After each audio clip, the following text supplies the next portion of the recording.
Across the pond with Barry and Chad. Hello Barry, long time no speak. I am at the last little edge of lockdown and just starting to taste that little bit of freedom. My hair is nice and overgrown. I'm all hit workouted out, and keen to get some freedom going again. How's it going, man? It's going well, Chad. I'm sure you're ticking off those days one by one, and like you said, It's coming to an end. And it's quite funny how you kind of know it's coming to the end because of the long hair and the HIIT workouts and the banana bread and all these cliches that have come throughout these lockdown periods. And I'm sure you cannot wait to get back to the real world. Yeah, 100%. Meanwhile, on that side, you guys are pretty much back to life as normal. I'm seeing all these wonderful stories going on there.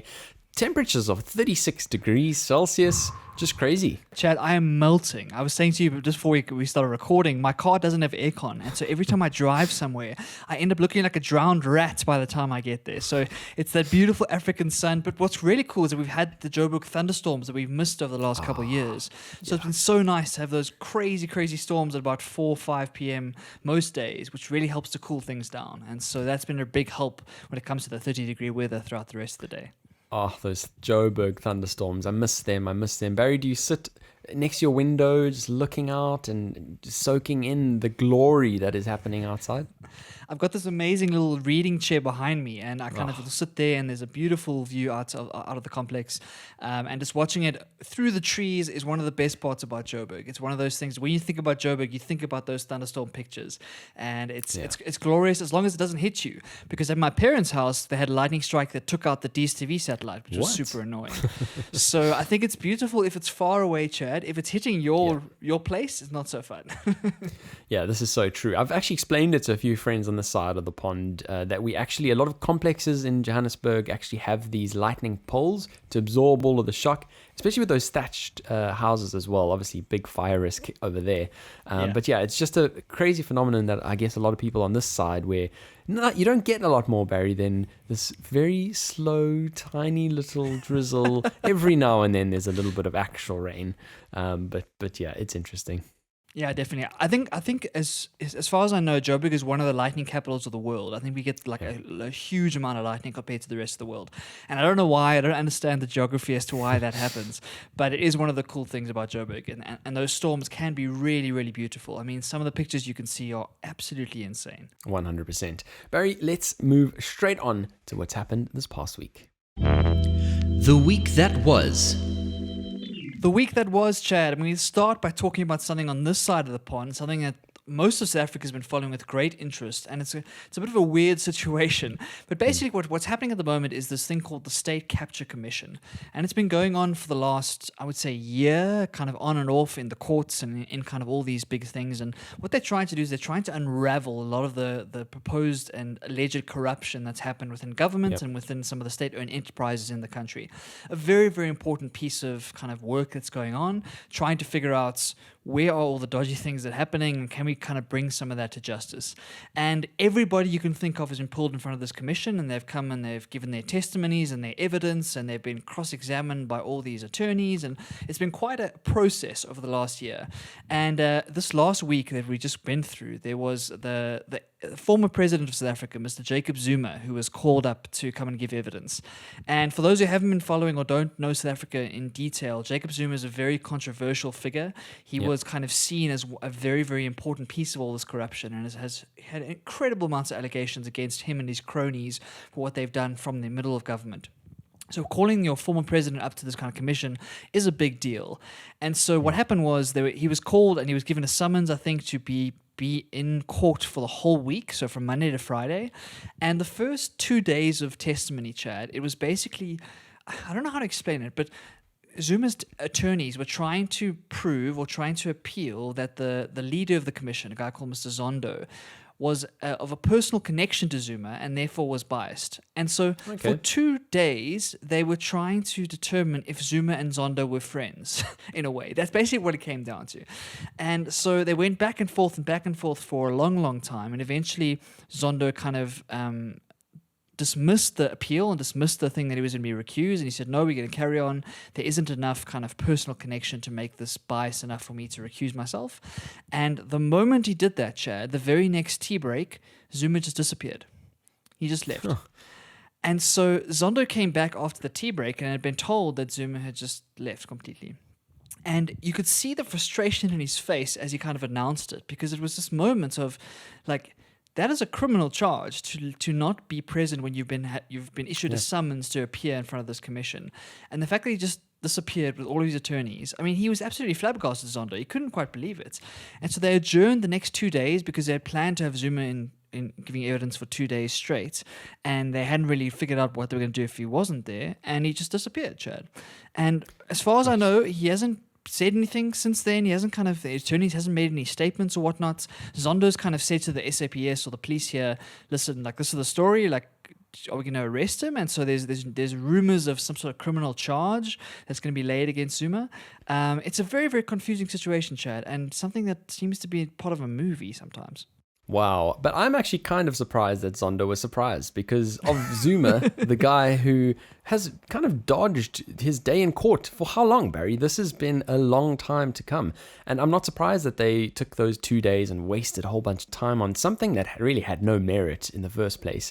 And then just walking out, it's just crazy. Here you have an ex-president who had, like you say, so many allegations, so many criminal charges of varying natures, Barry. We're not just talking about corruption. We're talking about rape. We're talking about all sorts of things. And Zuma just has never had his day in court properly. Yeah, the last time that he was called to court, he just developed this mysterious illness, Chair, like a couple of days before he was supposed to be in court, and was therefore given a postponement. And then he tried to postpone this time by saying there was a funeral he needed to attend. So this week's proposal sitting was supposed to be a couple of weeks ago. So like you say, he's been dodging it left, right, and center. But the fact that he was in the room for those 2 days made everyone seem like, okay, cool, he's finally going to sit down and actually talk about this stuff. But then the moment the recusal wasn't allowed, or wasn't kind of the appeal wasn't successful, all of a sudden the next tea break he's disappeared. And so it looks incredibly guilty from the outside. It's very hard to see how the commission's going to take that as anything else than an admission of guilt. And what makes this weird, Chad, is that even though it's like a commission, it's not theoretically a court. So they haven't laid charges yet. So this is kind of a fact-finding mission. And the idea is that from the findings of this commission and from the report that they create, that's going to be the basis for whatever criminal charges are laid in the future. Right. And so this thing's going to keep going even longer, Chad. I mean, I saw some stats somewhere that South Africa spent something like 700 million rand on this commission so far, like some crazy number. And it's just going to keep on going and going and going because Zuma keeps dodging these things. Oh, absolutely. As much as you can get all of his cronies involved and get testimony from them and try and unweave what has actually happened in various threads of corruption that really has plagued South Africa for such a long period of time, until you actually get the man himself there and actually just kill this thing for once and for all, Barry. But I guess the amount of frustration that's been building up for taxpayers whose hard-earned money has literally just been stolen from them before their own very eyes for so many years, I guess has just been so frustrating for many. And I guess a lot of people are happy to spend the 700 million that you talk about, Barry, because they'd rather have this commission and rather have this open-ended interrogation ultimately into what's actually happened under the leadership of President Ramaphosa than have what South Africans have been used to, which has just been, I guess, turning a blind eye at every single thing. That's exactly it, and that's exactly the morale on the ground at the moment. All of South Africa just wants to see some consequences. They want to see some heads roll. They want to see some actual teeth, and that's what Ramaphosa has been saying throughout his whole presidency, is that he's going to have teeth and he's going to kind of take action quite seriously. But unless that happens, and the ANC has been saying that for years now, but they've never really kind of shown it. There haven't been high-profile people who've gone to jail. There haven't been kind of people trying to get this money back quite seriously and leaving criminal charges and that sort of thing. And so the whole South Africa is watching this, hoping for that, just for the principle to know that if you're going to do something like this, which has been absolutely devastating for the South African economy and for the South African people, you want to know that there are consequences. And just having that precedent being set is very, very important, regardless of what the commission costs. I don't know how to feel, if I should be optimistic or pessimistic about it. I don't know what this means for the future of this commission. I don't know where this goes from here. But it is quite distressing when you've got a former president that just thinks he's above the rules. And I really hope that they do something to kind of set the tone that says, if you are summoned to be in court and you're not there, that is a criminal offense. And I hope that he doesn't escape that, at least. I hope so too. I really do. Like you, Barry, I am one of those ex-South Africans that would love to see Zuma have his day, especially just because of the culture, I guess, that he brought to South African government and, the ongoing woes that it's had since then. Let's then move on, Barry, to some more positive news. Positive news in the form of another vaccine. We spoke last week about the vaccine that had come to our rescue. Already a lot of people feeling incredibly optimistic about the future and a stark change in tone, I guess, on the ground, no matter where you are in the world. Just knowing that this thing is there. And we had some more positive news this week coming from AstraZeneca in partnership with Oxford University. Definitely. It's one of those things we kind of alluded to in our last episode, that when one of these things works, and we know it's like tackling the spike protein, there are a bunch of other vaccines that were in production that were also tackling the same protein, and we expected similar results, and we expected like similar kind of consensus. And this is one of those vaccines. So like you say, coming out of the UK, Oxford University with this pharmaceutical company that I didn't know about beforehand, but I think I don't know many pharmaceutical companies, but AstraZeneca is apparently huge, and a really, really exciting results coming out of that. They haven't quite released the exact results, but it looks like it's between 70 and 90% efficacy, which is really good, and showing really good promise, and hopefully like at a huge volume. I think one of the stats they were saying is that the company announced that in 2021 they estimate they could produce 3 billion doses. Insane. Which is a really good number. And it's one of those things where we're gonna need a bunch of these vaccines to kind of really be producing at max level in order to get the production as far and wide as possible. I'm not sure about the storage stuff. I'm not sure if that has similar problems when it comes to logistics, but it's really exciting news just to show that, okay, cool, we think we figured out what the vaccine needs to be, and now the more the merrier. The more of these types of vaccines we can get, the better, because that'll give a better chance of getting it as widely spread as possible across the world. Absolutely. I mean, from what I've seen and read, Barry, I think storage-wise it is a lot easier than the previous one. I think it still needs to be kept at a certain temperature, but it's a lot more accessible, for the average person kind of thing. So this is great news. Like you say, the volumes look wonderful, and just on the UK side of things, I think with these two vaccines alone, I think they are covered for the majority of the population, which is really, really good news. And like you say, with all of these doses spread across the world, it's just a matter of time before we see some more vaccines popping up again. It's that moment where you're waiting at the bus stop and there's no buses in sight, and all of a sudden 2 or 3 rock up at the same time. Exactly. In the dark depths of the middle of lockdown, we were talking about that light at the end of the tunnel, Chad. We were talking about one day, hopefully we'll get to a stage where we can see the end of this thing. And I feel like that light is just glinting in the background. We're not there just yet, but at least there's a lot of positive signs and positive sentiments, and that's really going to buoy the scientific community. And the next question is going to be is do people actually take it, right? And so that's the big question going forward, is that can we produce it in mass quantities? How are we going to logistically get it around? But at least we're solving the core scientific problems that hopefully will give us a chance to actually manage this thing longer term and get this world out of this crazy 2020 we've all been through. Yeah, 100%. We'll only have to see whether people do or don't. I hope people are sensible, and if not the one they feel more comfortable with, the other, kind of go for the one that they decide. But let's definitely see, Barry, what lies ahead, and just optimistic that at least help is on the way. Talking about corruption, talking about South Africa's side, we heard of a lot of corruption in the PPE procurement, and that's not strange for South Africa. It always happens with these government tenders and contracts. There's always a middleman involved somewhere. But this past week, we saw some news coming out on the UK's procurement of PPE. And there was a Spanish middleman there, Barry, who profited in the tune of $28 million. That's already happened.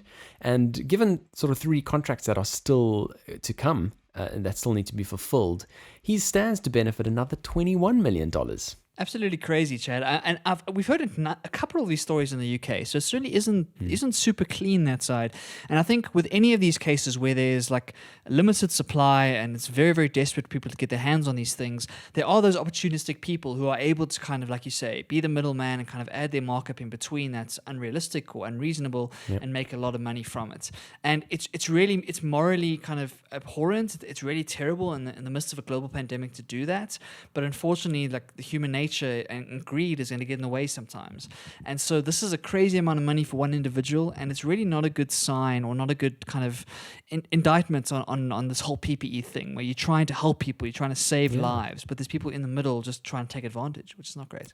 Yeah, absolutely. And governments are taking out these massive loans to be able to afford to put out all of this PPE and I guess also provide support for the company to keep the economy going. Ultimately, taxpayers are going to have to be paying these loans back in the future. And like you say, you've just got this waste that's so unnecessary. And again, once we've got scrutiny on it, I think it's a wonderful thing. The government's certainly going to be looking forward in terms of their future of contracts and seeing what they can do as a result of this, because you're right, it does look really bad. How could they have kind of let this happen? Talking about the UK, talking about COVID, talking about lockdown, like I said, Barry, the light is at the end of the tunnel for me, certainly from the second lockdown, which was in winter. It was definitely a lot harder. It's getting dark at like 4 p.m. It's cold. It's all these things, Barry. And I'm really just happy to, like I said, get back to a sort of kind of level of normal. And the government has now released their plan, their strategy post-lockdown, which is great. A lot of people were worried that the lockdown would be extended.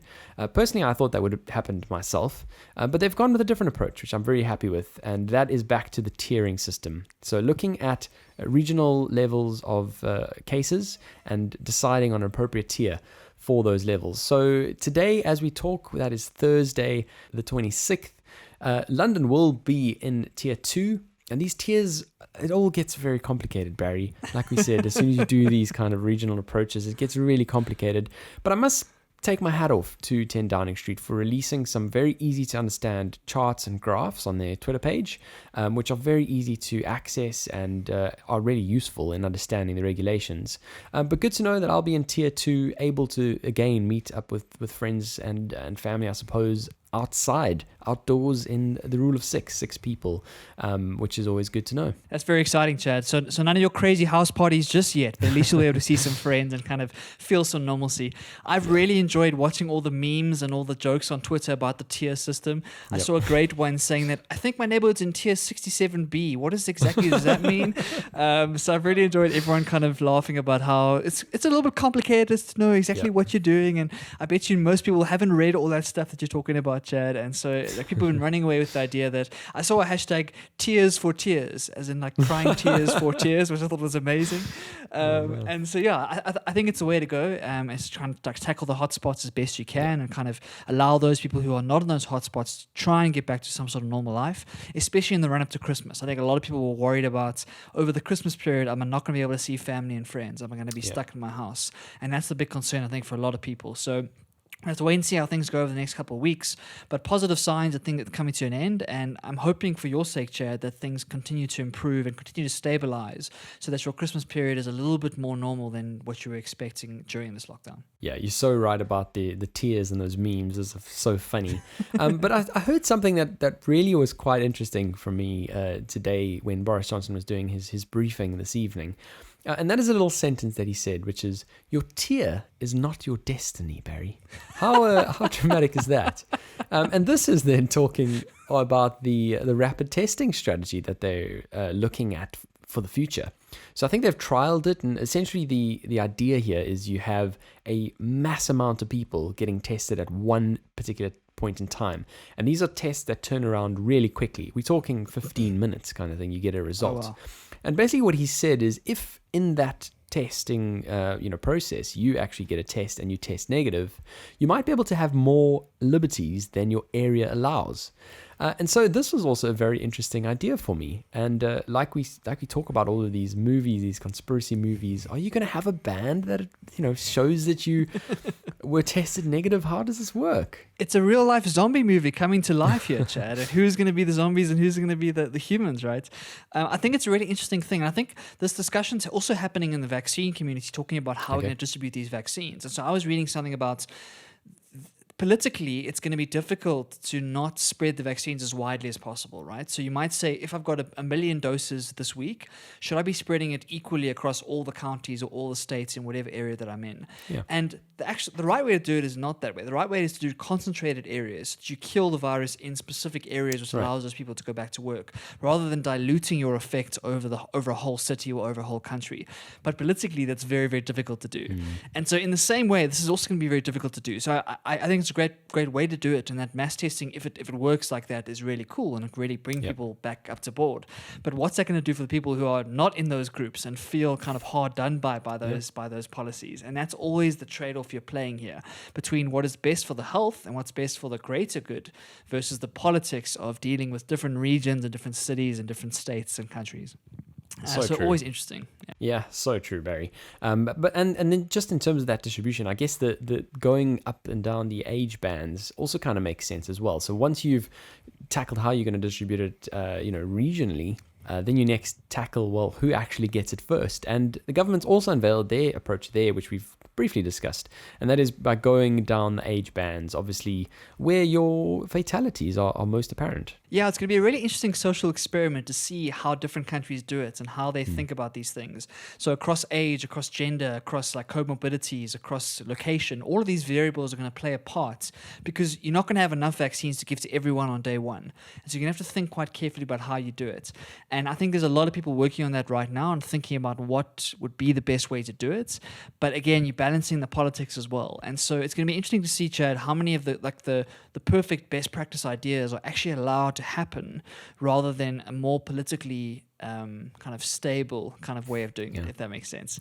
And so for each country, you're going to have to deal with it differently. And I'm interested to see the different countries and how their cultures kind of impact the way that they distribute these things. We've seen how cultures have impacted the way people adhere to masks or kind of gather in social situations or listen to authorities, etc. And so I think we're going to see similar cultural things play out in different ways depending on how the vaccine is distributed. Fascinating. Well, nothing we can do but speculate at this stage. We'll certainly have to see. But Barry, talking about Christmas, because that really is around the corner and we need to get going with our preps on our Christmas special as well. I'm going to be putting up the tree this weekend. Is it too early? I think as long as it's December, Chad, that's kind of my rule. So as long as you wait for you might be just before December. I'm going to be a few days early. Yeah, a few days. I mean, not too bad. Literally 1 or 2 days. At least you're not one of those people who's had it up since mid-October, Chad. Those people I don't understand. They are way too into Christmas. But I think you'll get a pass. A couple of days, we'll give it to you because you're in lockdown. How about that? Oh, thanks. So kind, Barry. But talking about Christmas, Boris has actually saved Christmas in a way. And I sent you a message that I saw on his Instagram account, which I thought was really quite endearing, let's put it that way, where an 8-year-old wrote him a letter, like a handwritten letter. I think the guy's name was Monty, saying, "Oh, Boris, what if I'm careful? What if I put hand sanitizer next to the cookies so that Santa doesn't infect the house? What if I do all of these things? Can you please let Christmas happen?" And he actually replied to the message, and I thought that was really quite sweet as well. But yeah, Barry, basically Christmas in the UK is happening. We've got 5 days where 3 households, regardless of size, can interact. So you basically pick your bubble for those 5 days, and you can see them as many times as you would like. You can sleep over, do whatever you like, which I think is really a nice thing in a year that's been quite tough. Yeah, I think so. I think it's quite important, I think, for humanity as a whole, is to be able to come together and kind of detach from the year that we've been through and kind of just be with the people closest to us. I think so many people have been incredibly isolated over this year, not being able to be with loved ones, have had loved ones who've died without being able to connect with their people. And so this kind of connection, I think, is going to be really important just for humanity as a whole. We have been through one of the toughest years, certainly in our generation, but probably in the last couple 100 years. And it's really important that I think this is kind of a message of hope looking forward to 2021, and that we underestimate how how important it is to be able to gather with the people that you love and that you care about over holidays like Christmas, and just kind of be grateful for the fact that you can be together. And so I think it's wonderful, and yeah, I'm looking forward to Christmas all around the world, and in the UK it's really exciting to see. Yeah, absolutely. And you're completely right. We need this time together. The only problem is most of my friends are going to be away, which is not great. And I guess that's always the case in London. People don't generally stick around, even though it's so beautiful here. There's so many Christmas lights. I really love being in London during Christmas. But yeah, anyway, that's that. Barry, we saw something else happen this week that we weren't expecting. It's not quite what we weren't expecting, but we still weren't expecting it. I think it's the closest thing to a Christmas present for Biden that we could have imagined, Chad. And it's not a concession from Trump, so don't get too excited. All it was a announcement that he had instructed his team to cooperate with the transition, with the Biden transition. And so what I think has happened is the Republican Party, which is Trump's party, even though he's kind of gone on his own mission for the most part, they put a bit of pressure on him and kind of said, listen, we need to uphold the kind of democracy here. And he's lost a whole bunch of these court cases. There hasn't been this evidence of widespread fraud that he was talking about. We haven't seen anything really, to be honest, to say that there wasn't much fraud. And so he's basically been forced to say publicly that, listen, he's told his team he's going to cooperate, he's going to start letting the transition happen, because there's a lot of stuff to do before January 30th or whenever the inauguration is. But he's not giving up, Chad, and he's still fighting the result. He has not conceded, but it's a step in the right direction. And to be honest, I think this is as close to a concession as we're going to see from this man. Well, that's just a crazy statement, but it's probably true, right? It's probably true. It's just a crazy thing. We never thought we would ever say something like that, but it is just what it is. And ultimately, at least the man who is the president-elect now gets to have access to the keys, gets to have access to all the people he needs to get working, right? To get things back on track. And that's what's important here. The thing for me is, at this point, surely Trump should kind of, take his losses. He's going to be paying quite a lot in legal fees, right? He has to pay for every kind of legal battle or every recount that he decides he wants. At this point, I would just take it and go on to his many different golf courses around the world. As with anyone saying, Chad, as with anyone who has any shred of integrity. But we've seen Trump time and time again just like go against everything that we would think of as American and as democratic and as kind of a leader of the free world. And so, yeah, I don't think we're going to see some heartfelt apology. I don't think we're going to see this gracious phone call to Mr. Joe Biden. I think it's one of those things where this is the closest that I think he's going to get. I feel like he's going to hold on to this for the rest of his life, and we're going to have to deal with him into his 80s and 90s and 95s, talking about how the election was stolen from him. And it's one of those things where, yeah, it's just the kind of person that he is. But at least the Biden transition can start to get into those conversations, because they're dealing with COVID on a very serious level right now, and they need to have their hands on deck. They can't afford to wait for January 30th. Because the numbers in the US are still crazy.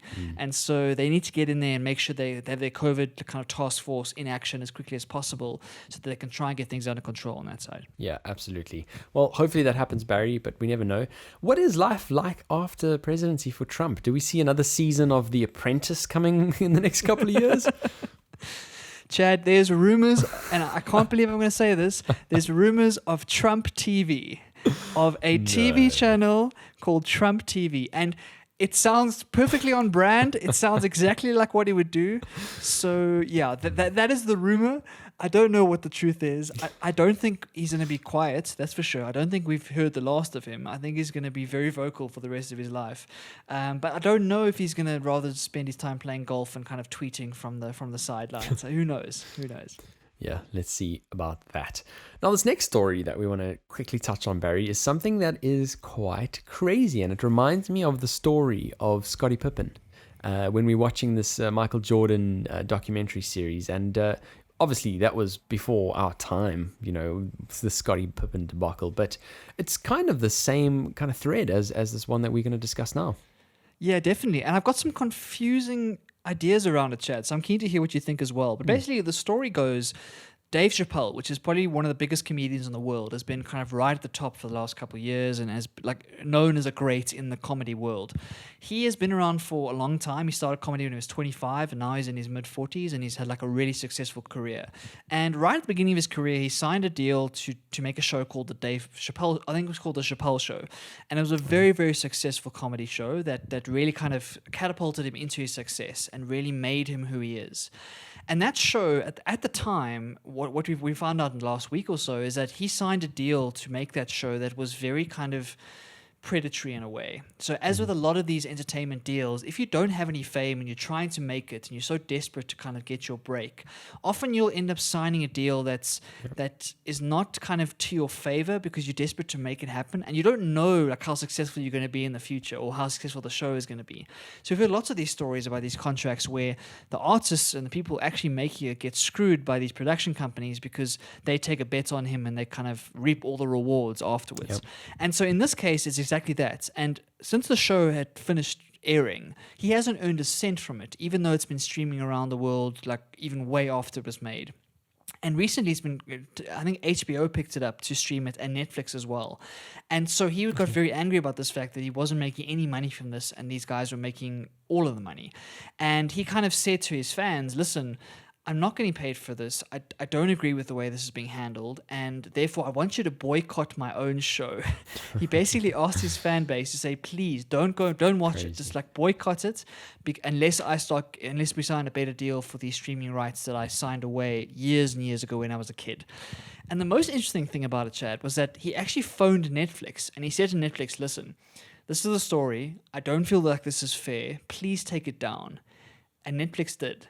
They decided to remove it from their catalog. And he spoke about it quite eloquently in a stand-up gig he was doing. And he was saying that's why he loves Netflix so much, is because they've got integrity and they stand by the artists. And so he is now a diehard Netflix person for the rest of his career because Netflix did this thing, which they didn't have to do, but they've pulled it away from the platform until he kind of signs a better deal. And so I think it's an interesting debate, Chad, because like he signed a contract, right? And contracts have their own force. And unfortunately, like whether you like it or not, life's not fair, and that's kind of what you do. And when you sell the rights to something, you sell the rights, and that's what you do. And so I'm a little bit conflicted because I can see his point of view and I can see the fact that like he feels hard done by. But at the same time, if I'm that business person who managed to spot him when he was early and kind of sign a really good deal, why should I then have to go against that deal because he's more successful in his older years? It's very confusing to me. It really is, and I'm equally conflicted about it as you are. But for some reason, okay, I don't have a connection with Dave Chappelle. I haven't actually watched his show before. But for some reason, on the Scottie Pippen version of this actual happenings, Barry, I felt very, very passionately that he should have got a renegotiation. Ultimately, the Bulls, because of what he did for the team, he should have been recognized for it, and they should have topped up his fees. But like you said, ultimately they're a business, right? And he signed that contract, which at the time was a lot of money for him, which at the time meant he could keep his family going for many, many years. And obviously we know athletes in the Scottie Pippen example, get injured and ultimately he might not have known he'd be still going for so long. But for some reason in that case, I was very passionate on his side. Whereas on this case, I don't know, maybe it's because he's telling people to boycott the show. I guess I don't like that. I don't like the fact that he's asking his fans to boycott his own show. Surely he could have left the show, right? Left the show, because that's an option, and started another show with a different name under his new fame. Like that surely would have been an option. Yeah, it's a very controversial one, and like you say, I'm very conflicted about it because the way that these businesses work is that these production companies, like if you think about it, the way they operate is they will take bets on 50 artists, right? Yeah.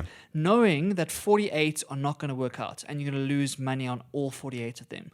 But you're looking for those stars, you're looking for those kind of gold in the mine, and that's how you make your money, is you have outsized returns on those big stars. And for taking that risk right at the beginning of the career when you don't know they're going to be a star, that's when you get rewarded over time, is because you took that risk at the time, right? He wouldn't have been the person that he is today without signing that deal back then. And that's kind of the argument, is that these guys gave him a show. They gave him a platform to kind of show how talented he was. And that's what made him who he is. But at the same time, we've heard so many stories, especially in music and in those kind of areas, where these production companies do take advantage of these artists because they're so desperate to make it, and there's this glamour around being a published author or a recording musician or whatever the story is, and the incentives aren't aligned, and these guys sign away deals at 19 or 20. They don't understand what they're doing.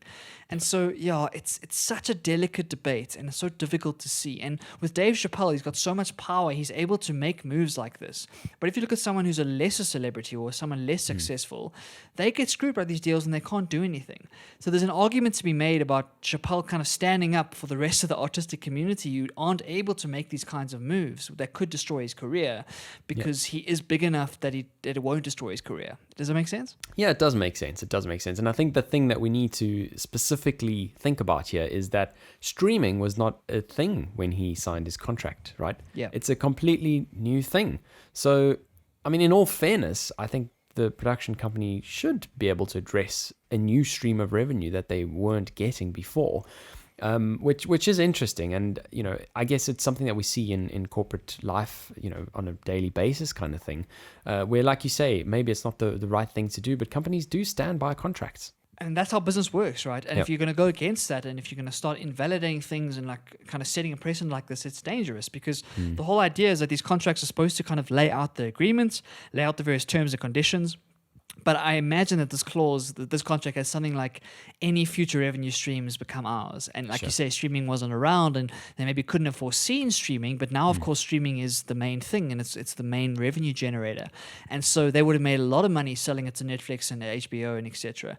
And so, yeah, it's very complicated, Chad. And I think it's going to be the first of many of these stories. We saw Kanye West talking about it in his contracts with his kind of masters of his older songs. We've seen Taylor Swift talk about it. We've seen a lot of high-profile cases just like this, and so it's not the end.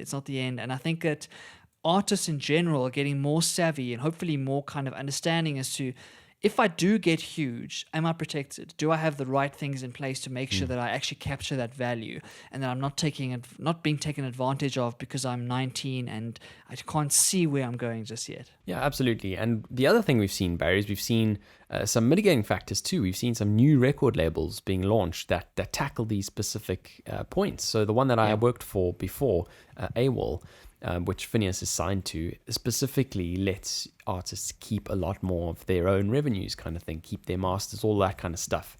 And so it's been nice to see that, I guess. But it certainly isn't the end. Yeah, I think a lot of production companies are getting quite defensive because, like, the world is changing, right? You don't need a production company these days, to be honest. Like, we've seen kind of people, Billie Eilish and Phineas is a great example, making an album in their room and kind of producing this world-class, world-changing album by themselves. And so the question is, do these kind of production companies have a role to play in the future of music, or in the future of TV, or in the future of comedy?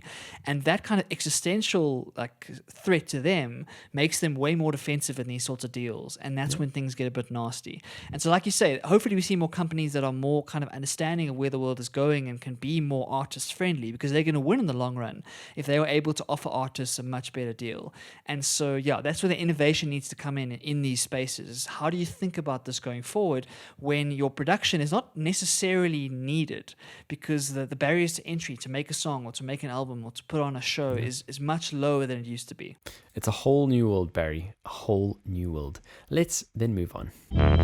Stuff I found interesting.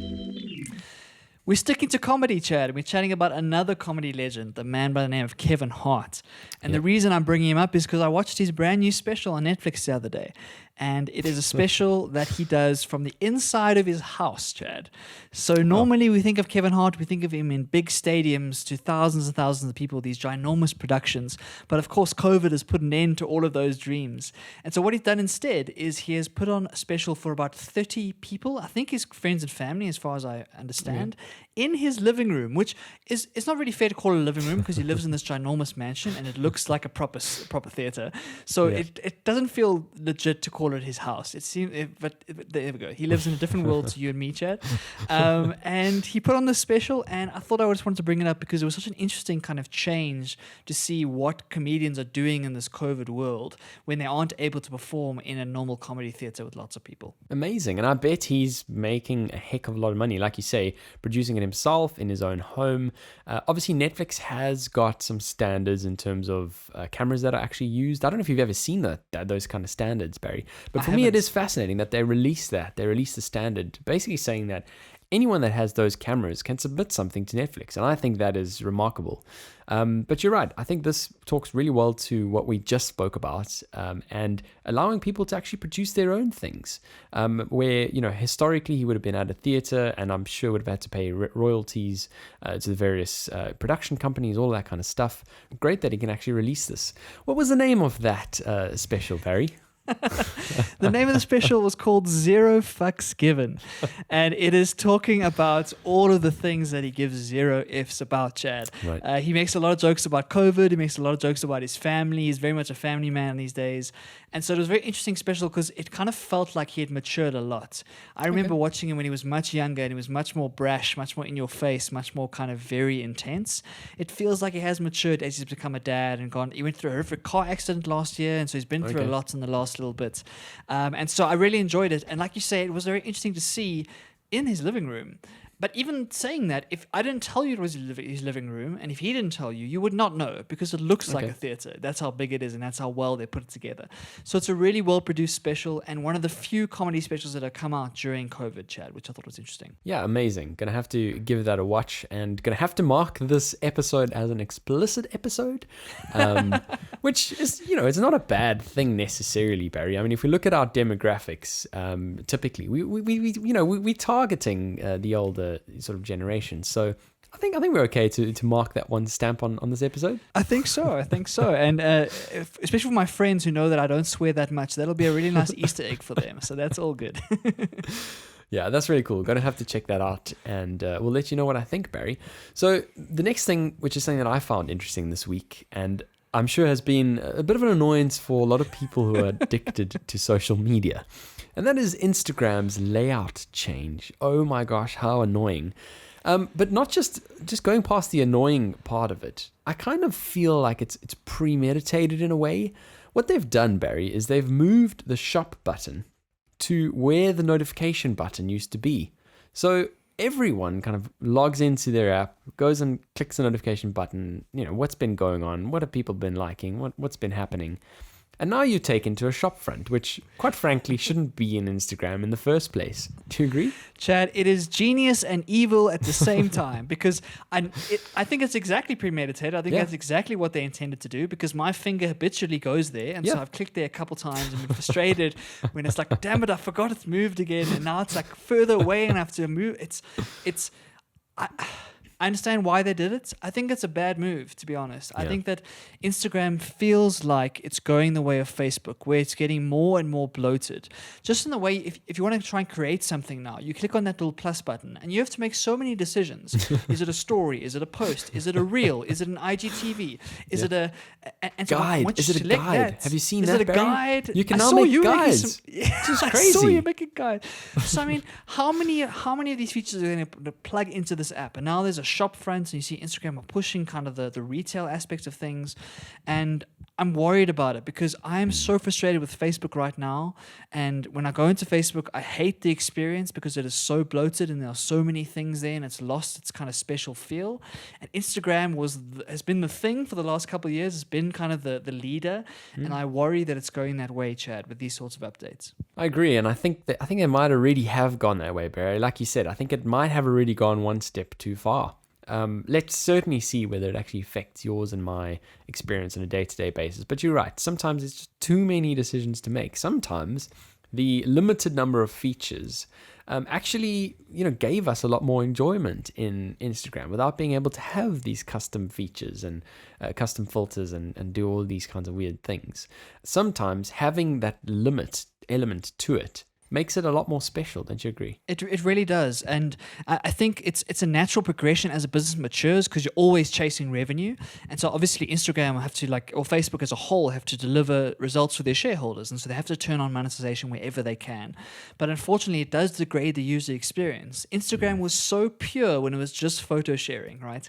When it was just like really cool photos from your friends. Instagram stories came along and really changed the whole experience. I think for the better because at that stage it was a value adding kind of place. Agreed. But when it comes to retail, I don't know about you, Chad, but I've never even thought about buying something on Instagram. I know I'm not the target market. I know it's mostly clothes and makeup and that sort of thing. Yeah.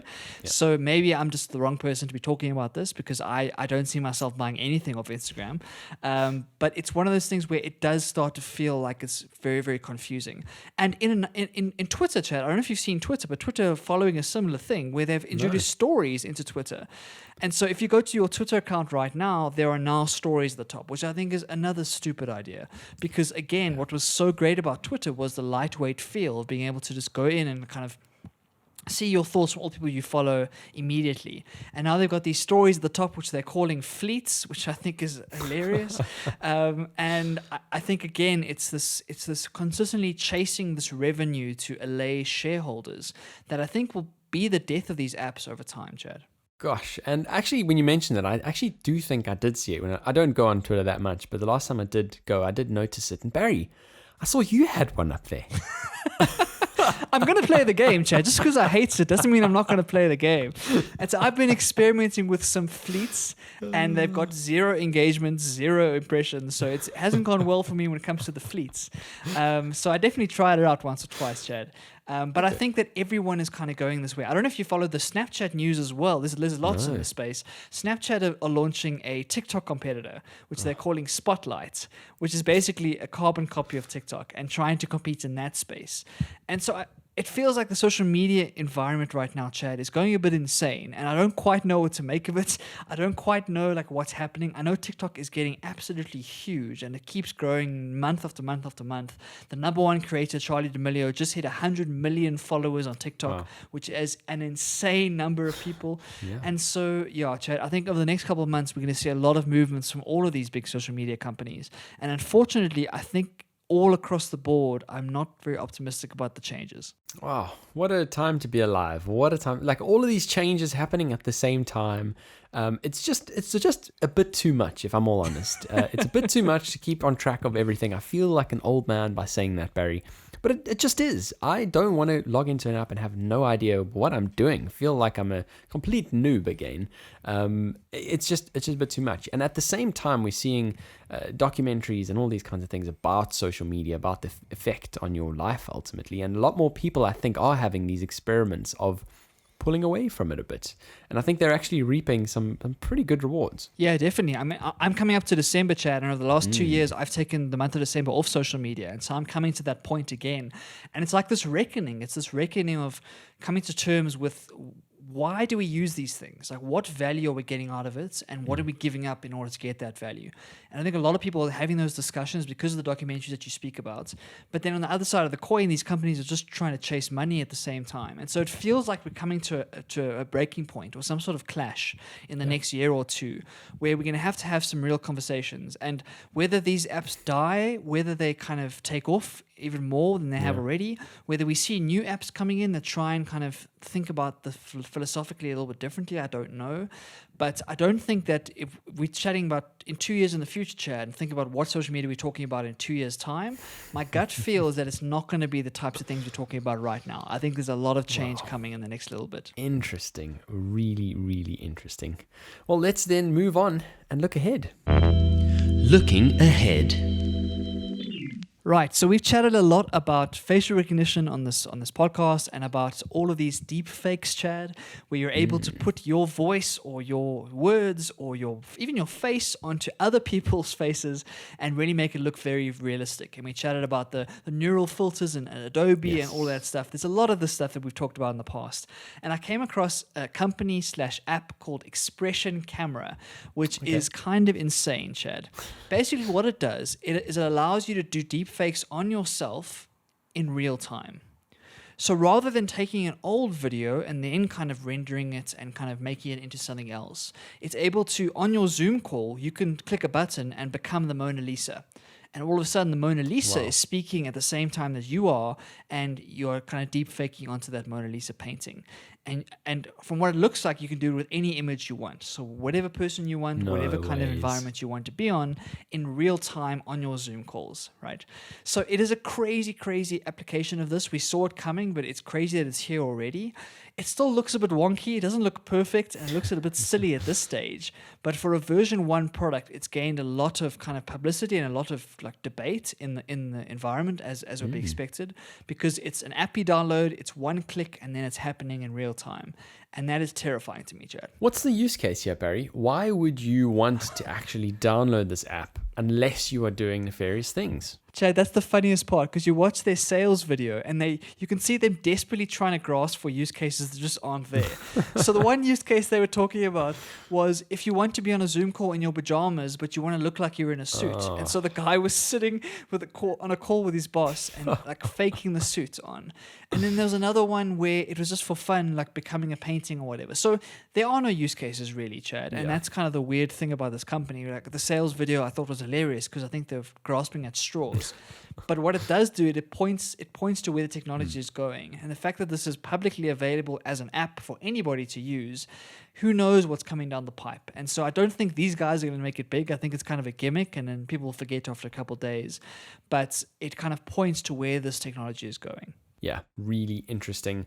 I would kind of hope that if you do use their feed, so like we have spoken about before, and like we always like bringing up because we like saying it, Barry, when you use you have this logo that pops up in the corner, so that the person who's watching this video call actually knows you're using that app.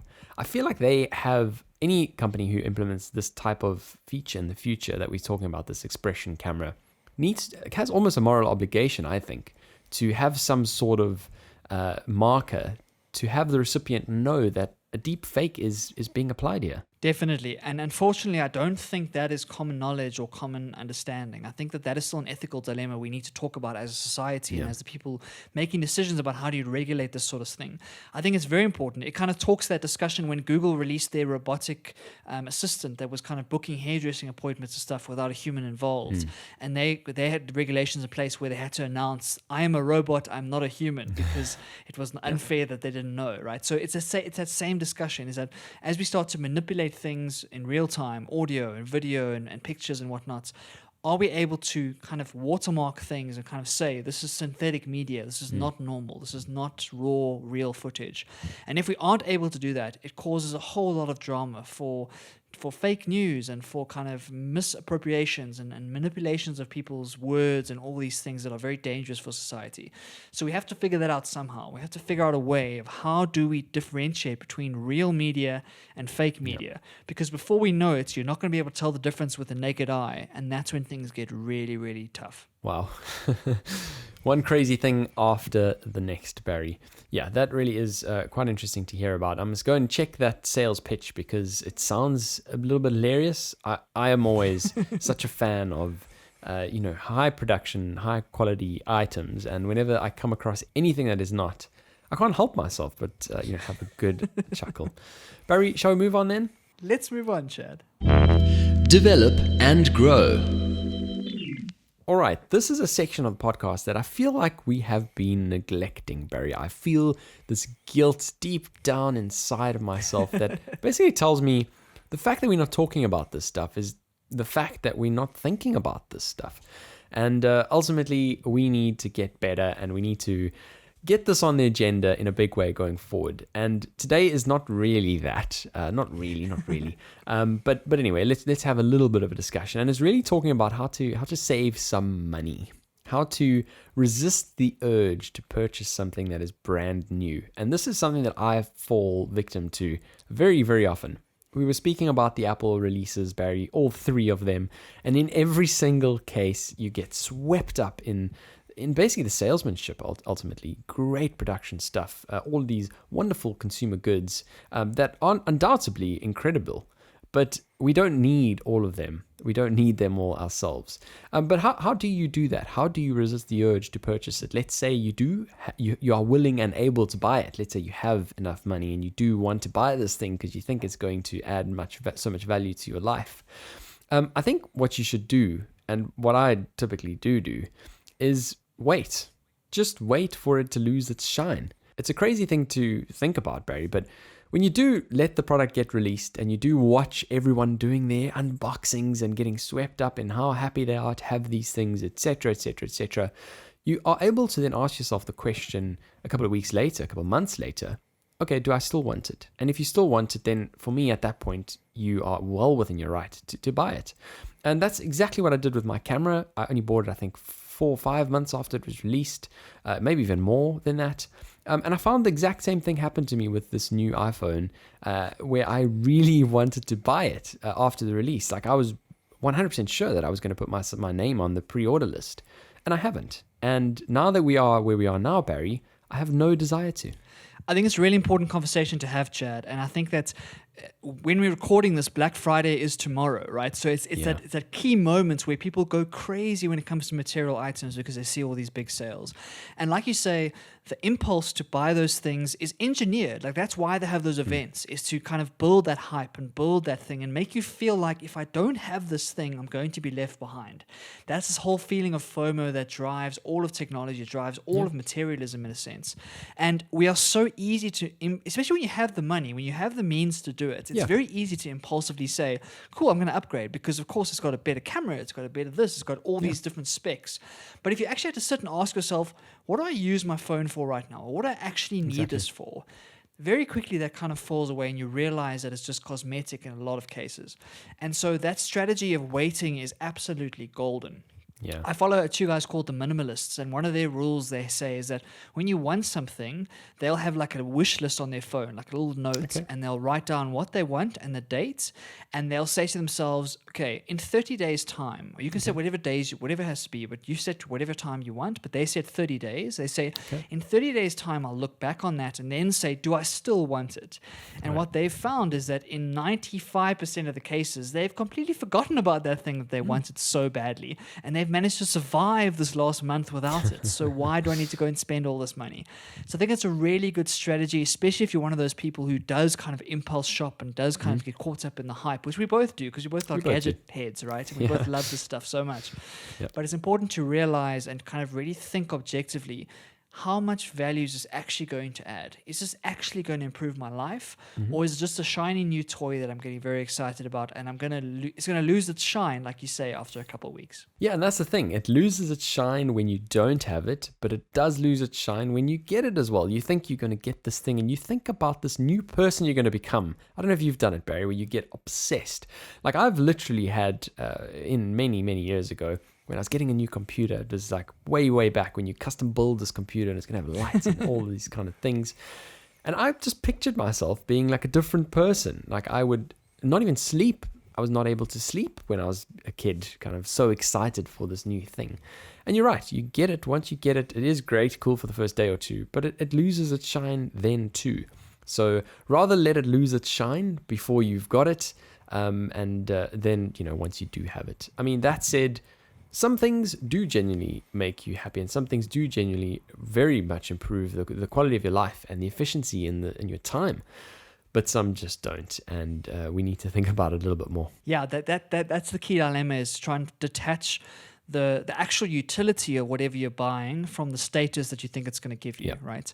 So a lot of our purchases are driven by status, or driven by this idea, I want this nice car because I want other people to think I'm successful.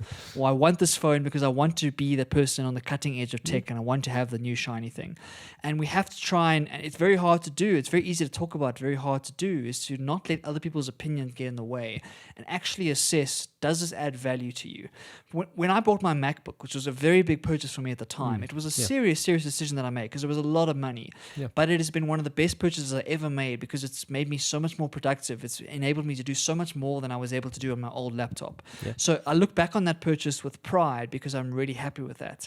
But that is like one in lots and lots of purchases which I don't look back on with pride, right? Because I didn't need those things. I didn't need to upgrade at that point. And it is so difficult in a society that kind kind of celebrates those upgrades. It celebrates that kind of being on the cutting edge of things. And we all have to look deeper inside ourselves and figure out, why are we buying this thing?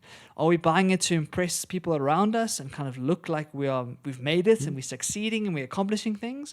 Or are we actually buying it because there is real value for us there? And if you're able to be honest with yourself about that discussion, then things become a lot easier. Yeah, 100% Barry. And that car discussion is a massive one in South Africa, where everyone has a car. Obviously, once I moved to London, that whole discussion just completely evaporates because everyone's on public transport, right? But it was a big thing. It was a big narrative for me as well. And I certainly made some very silly upgrades where, you've got a car that's great, it's working, it's paid off, everything's all fine. But no, you want that upgrade because, like you said, it's the status, it's the society that celebrates this upgrading kind of culture. And, oh, yeah, you're moving forward, you're constantly improving, blah, blah, blah, blah. And ultimately, at the end of the day, it's all nonsense. But it's hard to get away from, right? Yeah, and it's not just subtle as well. Often it's direct influence. When I was at RMB, I was under a lot of pressure because I'm driving this terrible Toyota Corolla that breaks down a lot, right? And it doesn't look like an investment banker's car. Right. And there was pressure on me from my teammates as to what happens when you drive to a client and you're having a meeting with the CEO about a huge deal and you arrive in a Toyota Corolla. And there was this pressure on me to get a better car so I could look better when I arrive at the meeting. And I remember those discussions and thinking, how backward is this? Like that doesn't matter at all. Like what car I arrive in. Yep. But like you say, in South Africa, the car is a big status symbol. And so I felt that direct pressure. So it's not just the pressure we put on ourselves. It's actually conversations that happen in real life, unfortunately, with people around you. And you have to be strong enough to resist that pressure and kind of focus on what really matters to you. I'm a big believer in pick one or two things that you're really passionate about and spend extravagantly on the stuff that really makes you happy. So if that's clothes, then good. If that's food, if it's a car, if whatever it is, whatever gets you going, spend money on that. But everything else, you don't need to be the cutting edge of every single fashion trend, right? So if clothes don't matter to you, then don't spend a lot of money on them. Spend on what really matters to you and what's going to bring you joy and happiness. And often that's only one or two things. So get to understand what makes you tick, what do you really care about, and then don't spend on all the other nonsense, right? For me, Chad, I'm really happy to spend on books. I spend a lot of money buying books. And I'm more than happy to spend that. In my opinion, if I see a book that I want, I just buy it. I don't think about the price. But that's because I cut my spending in everything else that I don't care about. And so don't do it for other people. Figure out what makes you happy. Spend on those pieces. That's great. Do your thing. But everything else, there's no need to keep up with the Joneses. Yeah, 100%. And with that pressure, Barry, that you talk about from your team and all that kind of stuff, I'd imagine it's kind of like building a muscle. It's kind of like the alcohol discussion that you and I had, I think about a year ago, where you eventually get to the stage where, well, I'm Barry doesn't drink, so I'm not drinking. And ultimately, I guess it's just you get better and better at saying no, or better and better at resisting this urge, or building your arguments, or, well, just people realizing that it's not a line that you're going to cross, kind of thing. That you're able to keep on with your decision that you know for yourself is the right decision. Without a doubt. And often it comes down to just owning it, Chad, and just owning it. So my Toyota Corolla became a running joke in our team because it would always break down. And so I made that a joke, and I was laughing with the guys throughout my career there. And so that made it a lot easier because we kind of got past that idea of, why isn't he kind of doing the same thing at all we've done? We've all gone and bought BMWs. Why is he still driving what he's driving? And so whatever it is, own it and use humor to diffuse the situation and diffuse kind of that peer pressure. And like you say, the more you do it, the more you kind of stand up for those values and those principles, it gets easier over time.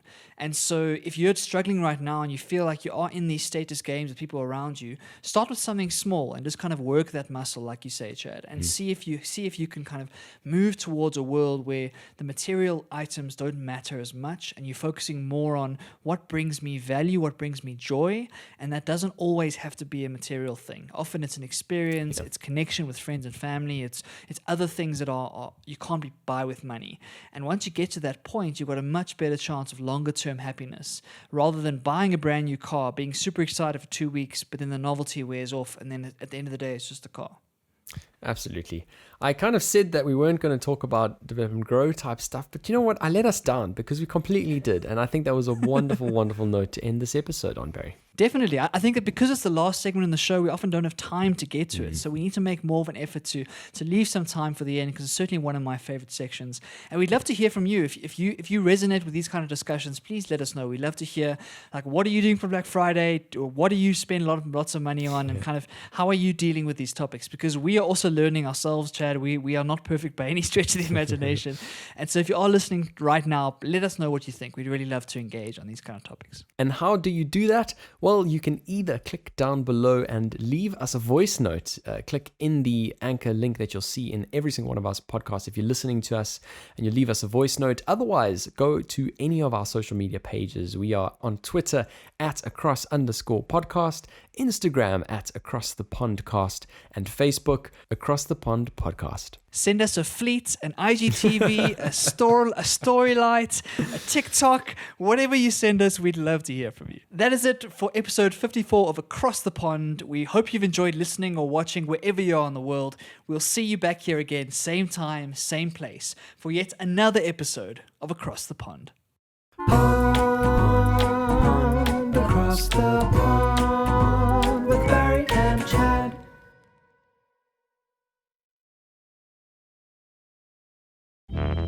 Stuff I found interesting.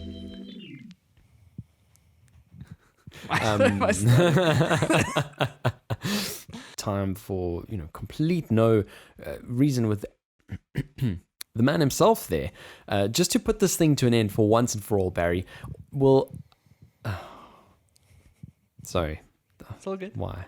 She gets it first, and sorry.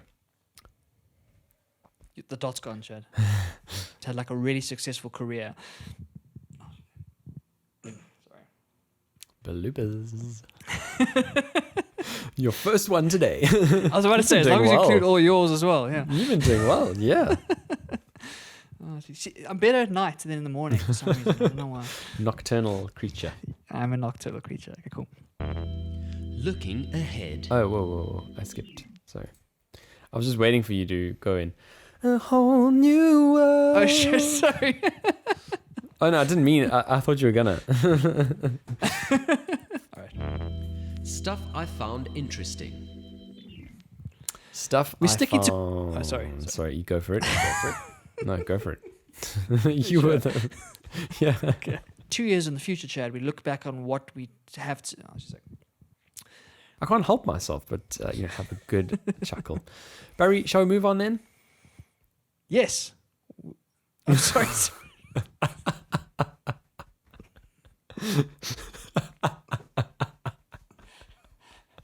Oh, Dad, I'm so sorry.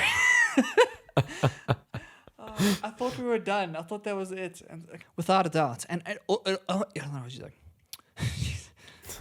Own it and like kind of use humor to kind of what's the word? That is it for episode 54 of Across the Pond. We will see you back here, same time, same place, next week. Scratch that.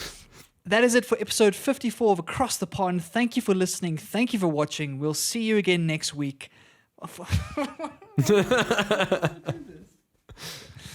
Third time's a charm.